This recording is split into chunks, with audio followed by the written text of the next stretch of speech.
Oo, babayaran ko yun. 20 pesos lang, hindi makatulog. Kala mo, di babayaran. Hoy, halika rito. Dali!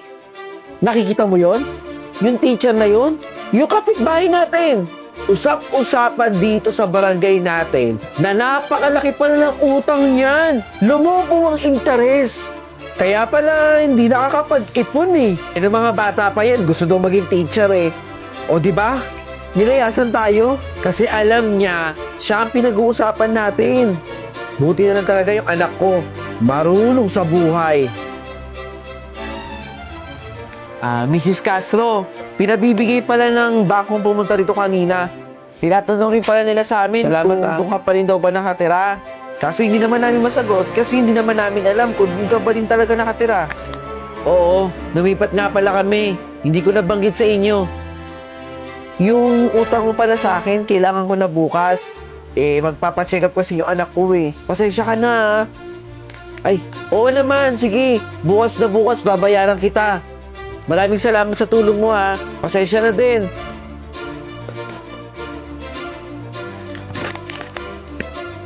Mga mare, halika dito, dali-dali. Ito, hot issue to. Kagagaling ko lang sa eskwelahan, promise. Yung teacher nating kapitbahay, naku, doon pa lang pala sa school, ang dami ng utang. Tapos, may pumunta pa dong mga taga-bangko, hinahanap siya. Aling Marites, pwede po bang itikom nyo na lang po yung bibig ninyo? Huwag nyo na lang po pakialaman yung buhay ng ibang tao. Dahil hindi nyo naman po alam yung mga totoong nangyayari sa buhay nila eh. Ang intindihin po ninyo, yung buhay ninyo at yung mga anak ninyo. Itatapon ko to eh. Susunugin ko yan. Bakit pa kasi pinipilit mo yung mga bagay na yan kahit hindi naman talaga para sa'yo? Nay, narinig niyo po ba yung sinasabi ninyo? Bakit, Nay? Sa tingin niyo po ba, ginusto kong maging teacher? Ito yung gusto ko, Arts and Communication. Gusto ko pong maging sikat na direktor. At di ba, Nay, kapag gusto mo yung ginagawa mo, ibig sabihin, gagawa at gagawa ka ng paraan para kumita ka ng malaking pera? Hindi. Magti-teacher ka. Kailangan mo sundan ang yapak ng mga tiyahin mo. Ma, totoo ba si Santa Claus? Bakit mo naman natanong, anak? Naririnig-rinig ko kasi dito sa mga bata dito. Ang sabi, totoo daw si Santa Claus. Si Santa Claus kasi siya yung nagbibigay daw ng regalo sa mga bata.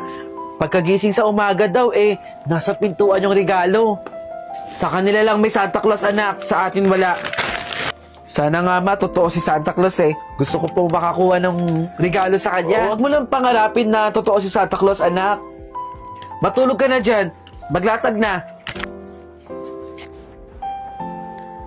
Yung pintuan.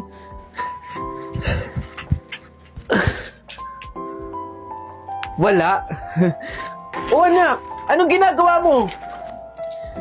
Hindi ba't sinabihan na nga kita na hindi nga totoo si Santa Claus? Sa kanila lang uso yun. Pero sana nga talaga may regalo sa pintuan.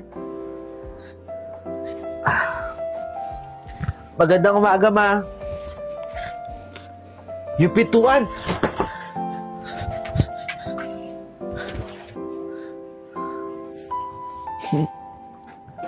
Wala pa din? Magkakape na po. Hoy, alam niyo bang meron ako natanggap na regalo kagabi? Hala, ako din eh. May nakita ko sa pintuan. Grabe, sobrang ganda ng regalo. Siguro nga, para lang sa mayayaman si Santa Claus. Pero sa aming mga mahihirap, hindi naman totoo si Santa Claus. Tara, umuwi na tayo. Grabe, sobrang saya ko talaga sa regalo. Tara na, anak. Magandang umaga, ma.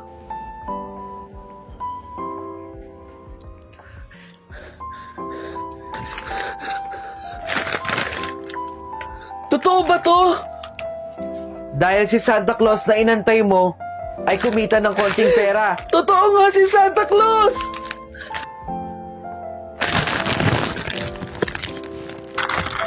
Ito po lahat.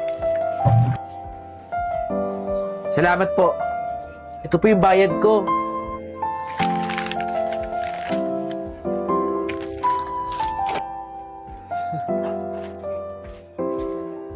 Uy, ang angas ng damit mo ah! De La Cruz! Anong damit yan? Puti na naman! Tingnan mo yung damit ko. Ang angas, di ba? Bukod pa yung damit ko sa Pasko.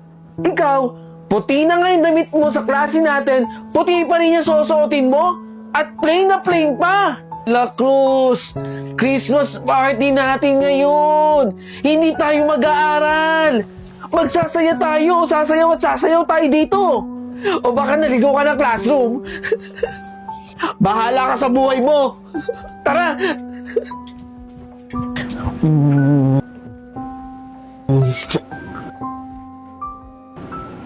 Aray!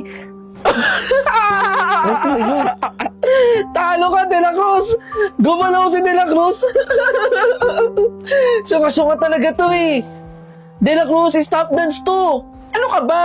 Parang hindi ka naman nagdaan sa kabataan mo dati. Kahit kailan talaga eh, no? Talunan talaga si De La Cruz. Hindi mananalo kay De Guzman! Salamat po sa premyo, ma'am! Sabi sige, gagalingan ko eh. Tatalunin ko si De La Cruz. Ano kaya to? Ma'am, ito po pala. Regalo ko po sa inyo. Merry Christmas po. Merong ipapadala si Mama sa inyo. Regalo daw po niya sa inyo. Basta ma'am, huwag niyo daw pong kakalimutan yung pangalan ko ha. De Guzman. Naku ma'am, nakita po ni De La Cruz. Ibale, alam ko naman po na ako po yung gagawin yung tapon at hindi yan si De La Cruz. Eto? Tingin mo ba mahal to? Tingin mo ba mabubusog ako pag kinain ko to, De La Cruz? Eh sa'yo palang kulang na to eh. Samantalang ako, ang ibibigay ko sa'yo, eto. Bubuksan ko sa harap mo ha. Para lang alam mo, relo ang ibibigay ko sa'yo. Tapos eto ang binigay mo sa akin? Alam mo ba magkano to, De La Cruz? Oh, regalo ko para sa'yo. Sa'yo na din to, para mabusog ka. Kawawa naman si De La Cruz. Etong si De Guzman, di na lang maging grateful.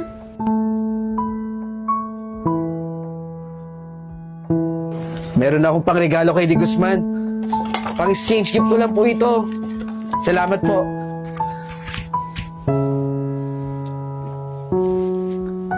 Thank you. Thank you. Thank you very much. Thank you. Eto na. Tig-20 na tayo ha. Masyado na rin kasing gabi. Alam mo naman baka pagalitan ako ng mama ko. Maraming salamat din. Wala yun. Basta sa susunod tayo ulit magkasama ha. Carlo, anak! Naku, tinatawag na ako ng nanay ko. Bukas ulit ha. Aray ko ma! Aray ko po! Makulit ki! Bakit ka sumasama sa batang yun? At baka mapano ka kung sasakadalin nun? Mabait naman po yung batang kasama ko kanina eh. Ganun lang po yung itsura nun pero mabait po yun. Isa pa anak. Wag na wag kang sasama doon. Mama naman eh. Thank you. Thank you. Thank you very much. Thank you. Bata oh. Eto, para sa ito. Paano? Bukas ulit ha? Pagagalitan na naman ako ng mama ko. Ewan ko nga dun eh. Ayaw na ayaw niya akong sumasama sa'yo. Siguro nababahuan yung mama mo sa akin. Hindi naman siguro sa ganun. Magkaibigan tayo, di ba? Mag-best friend. Uuwi na ako. Bye-bye! Aray ko, ma! Makulit ka talagang bata ka eh, no? Hindi ka nakikinig sa akin. Sinasamahan ko lang po yun. Mabait naman kasi talaga yun eh. Hindi po nangaaway yun. Huwag kang sumama sa batang yon. Naiintindihan mo? Opo. Oh, bakit ka umiyak ngayon? Di ba sinabihan kita na huwag kang sasama sa batang yon? Kasi baka awain ka. Oh, umiyak ka. Bakit? Inaway ka ba nun? Hindi niya po ako inaway, ma. Nasagasaan po siya dun sa may kanto at tinakbuhan po siya nung nakasagasa sa kanya. Ma! Uy! Ate! Biglaan naman ang punta mo dito sa bahay. Bakit ganyan yung mukha mo? Nakasagasa po ako ng bata doon. Tinakbuhan ko po.